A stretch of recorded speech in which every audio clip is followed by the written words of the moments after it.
Olá, caros amigos telespectadores da TV Candidez, estamos iniciando mais um programa Espírita Nova Era, programa que é uma realização da AME, Aliança Municipal Espírita de Divinópolis.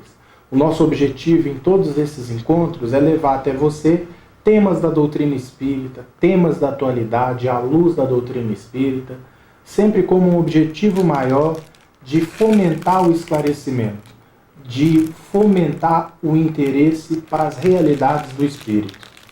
E o tema de hoje, a ser trabalhado por nós, é o Espiritismo em nossas vidas.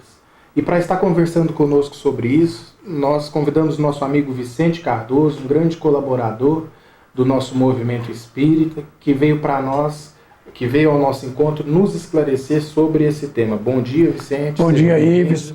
Bom dia, telespectadores da TV Candidez. É um prazer muito grande estarmos de volta aos estudos da TV Candidez. Vicente, a doutrina espírita é uma filosofia convencional ou ela guarda um significado especial? Bom, é importante a gente saber o significado do que é filosofia. No comum, nós sabemos que filosofia é o amor ao conhecimento, à sabedoria. A partir do momento em que nós amamos o conhecimento, amamos a sabedoria, certamente nós estamos munindo da filosofia. A filosofia espírita, ela difere, Ives, das demais outras filosofias. Porque a filosofia espírita é uma filosofia espiritualista, coisa que até então nós não tivemos. Nós tivemos várias filosofias, desde a filosofia materialista de Leucipo e Demócrito e Epicuro, até a filosofia de Auguste Comte, que é justamente o positivismo. Então, essas filosofias versavam-se, então, em conhecimentos, em princípios, pelos quais não se tocava em princípios espirituais. Com o advento da doutrina espírita, nós tivemos a doutrina espírita fundamentada numa filosofia que diferencia das demais outras filosofias. Por quê? A filosofia espírita, ela trata de questões que as outras filosofias não trataram. Questões transcendentes. Transcendentes, questões espirituais, questões que envolvem o princípio espiritual, da qual ela retrata da onde nós viemos, por que nós estamos aqui, por que sofremos, para onde nós iremos quando daqui partirmos. E outra, ela nos fala também das questões dos infortúnios, né? Por que alguém hoje está na miséria, na fome, enquanto fala que o outro está na riqueza, na opulência? A causa das nossas aflições. Ela aponta, ela comprova, coisa que as outras filosofias não tiveram realmente a condição de poder enunciar que há um princípio espiritual. Exemplo, o cartesianismo, sabemos que é uma filosofia muito racional, mas embora tenha uma visão circunscrita. Não tem uma visão holística, uma visão ampla, aberta. A doutrina espírita já tem uma visão ampla, porque ela trata do elemento espiritual. Porque ela é uma doutrina filosófica, porque estando ela na composição da doutrina espírita, ela passa a ser uma doutrina filosófica. Nós sabemos que a ciência espírita ela está dividida em ciência experimental e ciência filosófica. Como ciência experimental, Ives, ela trata de todo o fenômeno espiritual através da mediunidade. A ciência experimental ela demonstra de forma palpável o fenômeno espiritual, a relação, o intercâmbio entre nós, os espíritos conosco. Então, com isso, faz da ciência espírita uma divisão em ciência experimental e em ciência filosófica. A ciência experimental, uma vez comprovando o fenômeno, ela tem como consequência também demonstrar a nossa origem, a nossa condição espiritual, a nossa destinação, como comprovação científica. A filosofia, não, ela já dá à ciência uma visão mais, uma visão mais ampla, porque ela vai comprovar que há um elemento espiritual por trás de todas essas manifestações, das quais a ciência prática da doutrina espírita comprova, por meio de provas, digamos assim, provas que não tem como você contradizer. Essas provas são tão evidentes que a própria filosofia, ela traz um descortinar, Ives, nos remontando a uma visão moral. Sim. Ela é mais a questão moral do que a comprovação do fenômeno em si. Tem até uma fala de Emmanuel no livro Consolador, que ele diz o seguinte: enquanto a filosofia pergunta, enquanto a filosofia indaga, a ciência comprova. Então, eu acho que esse é a questão da... No prefácio do livro Consolador de Emmanuel, ele coloca que a ciência e a filosofia estão vinculados à Terra. A ciência estando ela na base e a filosofia é o ângulo descendente, porque a filosofia, ela trata das consequências morais que dimanam das relações dos espíritos para conosco. Enquanto a ciência comprova o fenômeno, a filosofia, ela nos remonta das consequências morais que vai decorrer dessas relações. Por que os espíritos comunicam conosco? Por que eles comunicam? Para nos trazer o ensino espiritual, o ensino fazer com que nós possamos crescermos intelecto moralmente, quer dizer, a nossa evolução espiritual. Então, a filosofia tem esse papel importante no contexto do chamado tríplice aspecto da doutrina espírita, porque as consequências morais, nós diríamos que é o ângulo religioso, porque ele revive o cristianismo do Cristo. É justamente essa pergunta que eu gostaria de fazer nesse momento. Espiritismo e cristianismo, ou cristianismo e espiritismo, são a mesma coisa? Não é bem a mesma coisa. Nós temos que fazer uma diferença aqui, porque é o seguinte, o cristianismo, na verdade, ele não é bem espiritismo. Por quê? O cristianismo, ele representa o próprio Cristo. O Cristo, de certa forma, é ele que nos traz todo o ensinamento, é ele que preside o Espírito de verdade. Mas o espiritismo é cristão. Mas o espiritismo, ele é cristão. Por que é cristão? Porque o espiritismo é tudo que vem dos espíritos. Sim. Embora o cristianismo não vieram dos espíritos, mas veio de um espírito chamado Jesus Cristo, o Cristo em si, de certa forma, o cristianismo, então, ele é do próprio Cristo. Ele é um ensino que o Cristo vai presidi-lo, representando a vontade do Criador, o Pai. E o espiritismo, ele já é a revivescência do cristianismo puro. Sim. Por quê? O espiritismo é tudo que é oriundo dos espíritos. O oriundo deles vem justamente relembrar tudo que o Cristo nos ensinou. Traz da fonte original. A fonte original. Porque João, no capítulo 14, ele coloca que Jesus prometera o segundo advento dele. Sim. Quando ele promete o Consolador, o Espírito de verdade, que o mundo não poderia naquele tempo receber e não ver, porque, de certa forma, eu não poderia percebê-lo ele ali, naquele momento ali, mas que ele viria mais tarde relembrar tudo que o Cristo havia ensinado. Por isso que o cristianismo, ele não é bem espiritismo, mas o espiritismo é todo o cristianismo em si. Sim. É toda a visão do cristianismo, porque os espíritos vêm justamente reviver o pensamento cristão. Por isso é comum dizer que o espiritismo é a revivescência do cristianismo puro. E na sua pureza, igual você acabou de dizer, na sua pureza, porque o que Jesus nos legou, deixou para a humanidade, sofreu um monte de deturpações ao longo do tempo. Então, nada mais correto do que os espíritos que não estão contaminados com as políticas humanas trazerem a pureza original do cristianismo no momento certo, né, Vicente? Certo, no momento em que a nossa maturidade, segundo lá, o primeiro capítulo do livro A Gênese, quando não veio antes, se tivesse vindo antes, teria sido abortado. Porque a nossa maturidade não permitiria que nós tivéssemos tamanho entendimento das questões reveladas pelos próprios espíritos. Porque se naquele tempo Jesus não pôde dizer tudo, porque nós não tínhamos maturidade para poder entender, ele promete o Consolador, o Espírito de Verdade que viria mais tarde, justamente para nos fazer relembrar de tudo que eu já havia dito, mas também complementar aquilo que eu não pude dizer naquele momento, porque naquela época. Estrutura. Não tinha estrutura para podermos entender e compreender a mensagem cristã. Com certeza. Vicente, qual a importância do espiritismo para a vida dos seus adeptos? Qual a importância do espiritismo para nós espíritas? É justamente esse ponto que é o mais importante para nós. Né? A partir do momento em que a doutrina espírita, você a conhece ela, São 3 fases que a gente tem. Aquele momento que você fica vislumbrado com a doutrina. Você vai atrás, você vai nas reuniões todos os dias no Centro Espírita, você vai em todos os eventos, você pega os livros e quer engolir os livros. A doutrina começa a entrar em nós. E quando ela entra, Ives, ela faz toda uma mudança interna da gente. Ela mexe com a gente, ela faz essa revolução interna.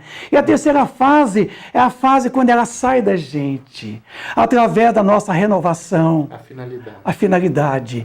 Quer dizer, o objetivo é a nossa transformação moral, mas a finalidade é fazer com que nós possamos crescermos espiritualmente. Então, o mais bonito do Espiritismo em nós é quando ele sai de nós, através de atos, pensamentos, atitudes e ações. É a partir do momento que o verdadeiro espírita seria reconhecido pela sua transformação moral e pelos esforços em que ele empregaria para domar o quê? As suas más tendências. É para isso que o espiritismo é significativo para mim, é para você, é para todos nós os espíritas. Por isso que o espiritismo, ele tem um elemento renovador em nós, porque ele está alicerçado na fé do futuro.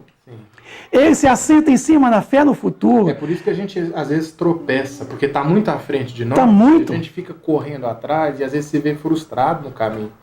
E justamente é esse momento em que você se percebe, oh meu Deus, por que eu não conheci o Espiritismo mais cedo? Eu deveria ter conhecido mais cedo, eu acho que eu perdi tempo. Não, não perdeu tempo.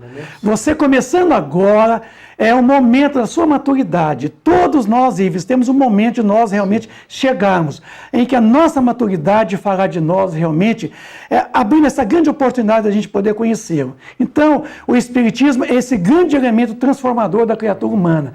A partir do momento que você o conhece e permita que ele leve você ao entendimento, a uma compreensão de que você tem necessidade de se renovar constantemente, de se autotransformar, de buscar essa conversão, esse voltar para dentro de si mesmo e fazer essa grande transformação. Então, o Espiritismo, eu vejo ele como sendo um elemento de uma grande transformação da humanidade. Eu até costumo dizer o seguinte, é que o Espiritismo, pelo menos na minha vida, também acho que na vida de todo mundo interessado, a nossa vida se divide antes e depois do Espiritismo. Ah, certamente. Porque depois que a gente busca mudar a sua filosofia, a beleza, porque além de esclarecedora, a doutrina é muito bela. Muito linda. E a gente se depara com essa beleza, realmente a gente fica embevecido, encantado com esses ensinamentos que nos impactam de uma maneira muito significativa. Muito. Né?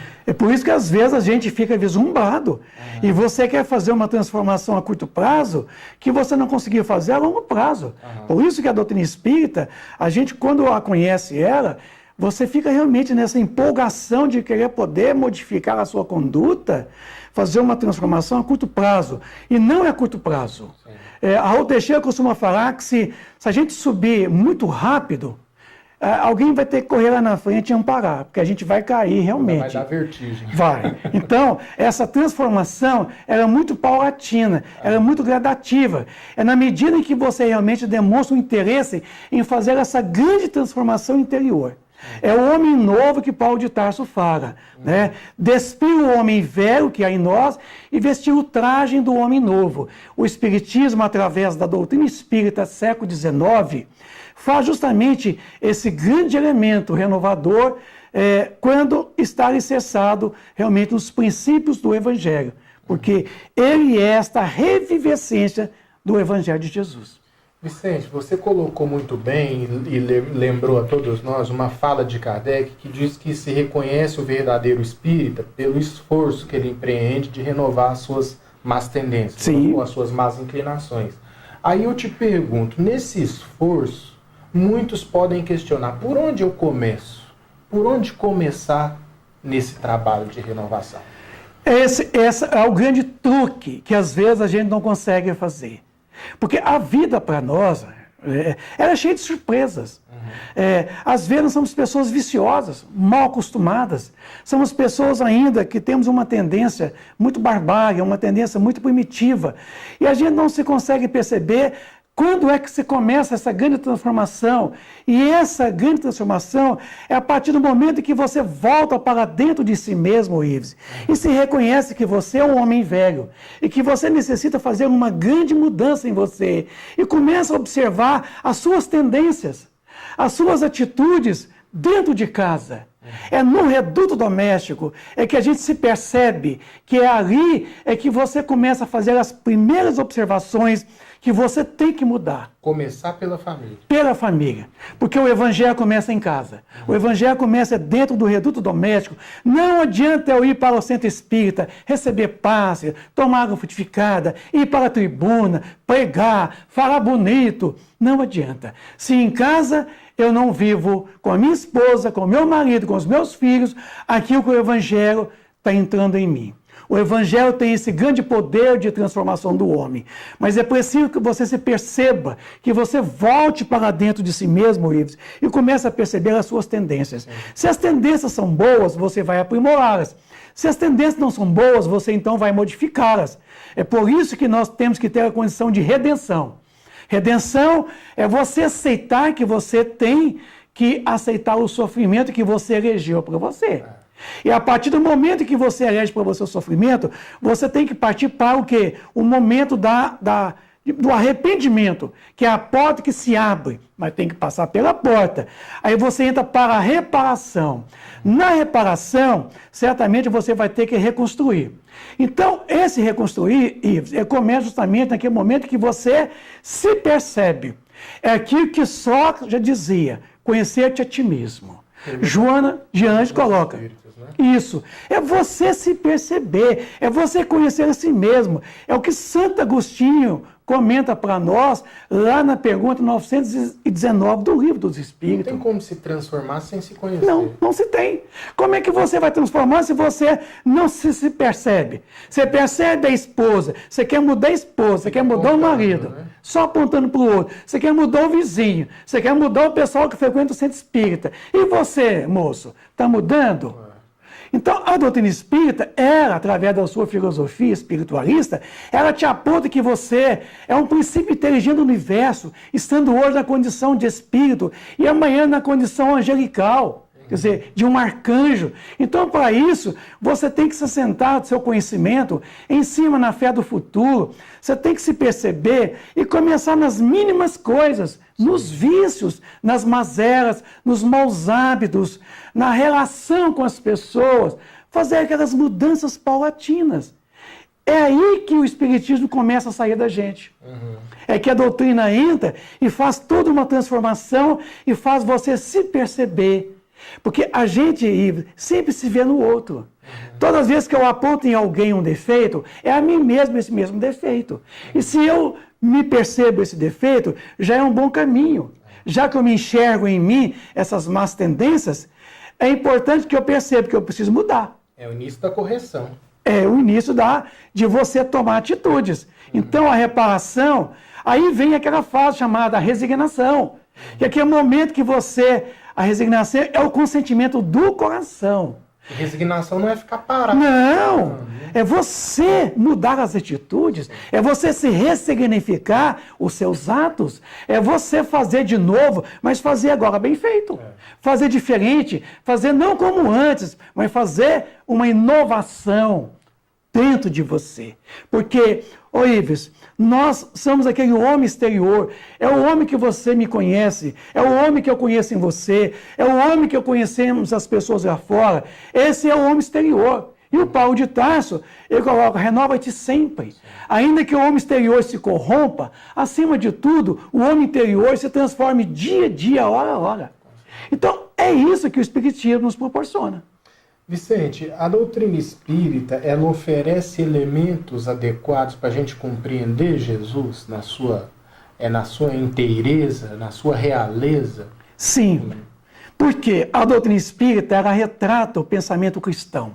A partir do momento em que você começa a estudar a doutrina espírita e ela entra em você, começa a fazer toda essa mudança, você às vezes fica muito vislumbrado com a doutrina espírita. Por que eu pergunto isso, só fazendo um corte na sua fala, eu pergunto porque muitas vezes a gente observa Jesus à luz das nossas imperfeições.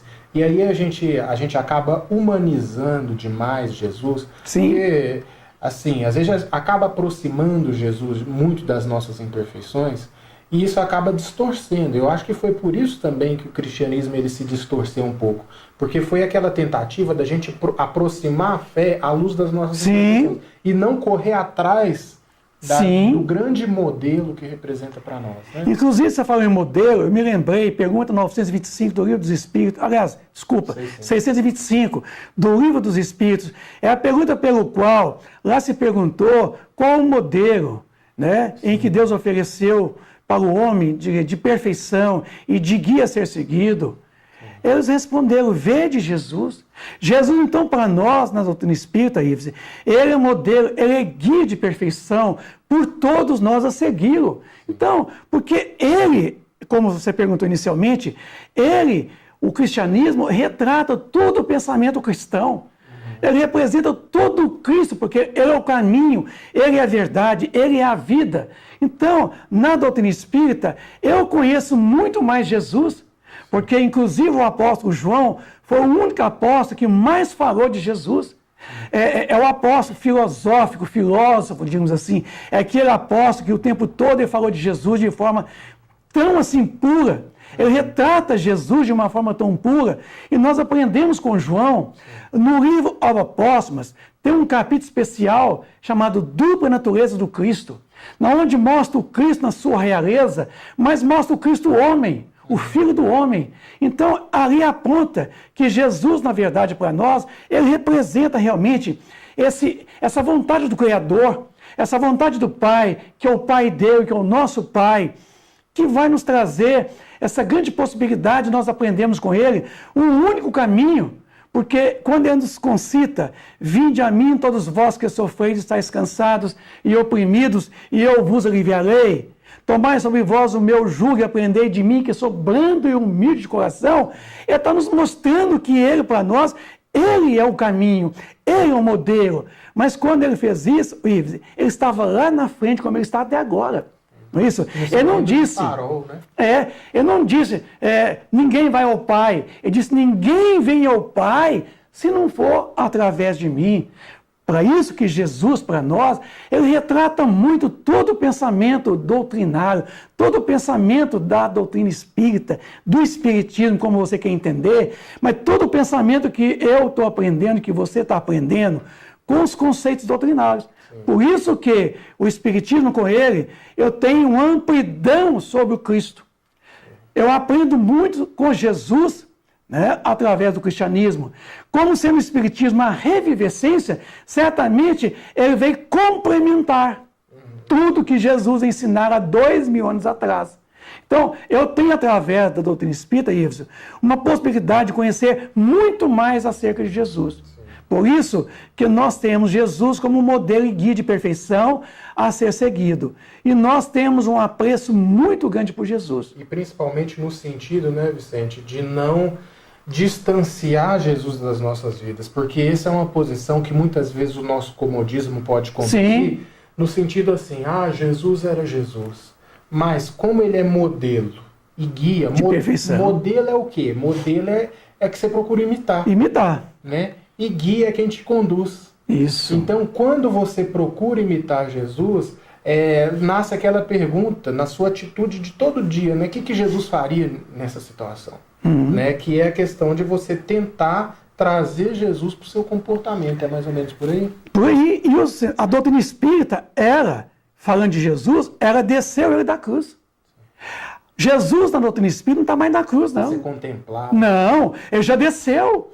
Né? Ele já desceu da cruz, enquanto muitos conceitos religiosos ainda têm Jesus na cruz, a doutrina espírita, ela fala de Jesus fora da cruz, o Jesus vivo, em espírito e verdade. Amigo e educador. Amigo, educador, companheiro e incondicional da minha vida, da sua vida, de nossas vidas. Esse é o verdadeiro Jesus, da qual a doutrina espírita retrata em todo o seu pensamento. Vicente, muito obrigado por esses Eu agradeço pela oportunidade, Ives. Com certeza foram muito ricos para nós, né, pelo fato dessa representação que o Espiritismo nas nossas vidas, na verdade, é Jesus nas nossas vidas. Certamente. Né? E eu acho que é essa mensagem que fica para nós, para os nossos telespectadores que nos acompanharam. Eu desejo a você muita paz, desejo a todos os telespectadores também muita paz. Nós estamos encerrando o programa, lembrando a todos que essa transmissão vai ao ar todo sábado às 9h30 da manhã, com uma reprise às terças-feiras às 7 horas da manhã. Então eu desejo a todos muita paz mais uma vez e até o nosso próximo encontro.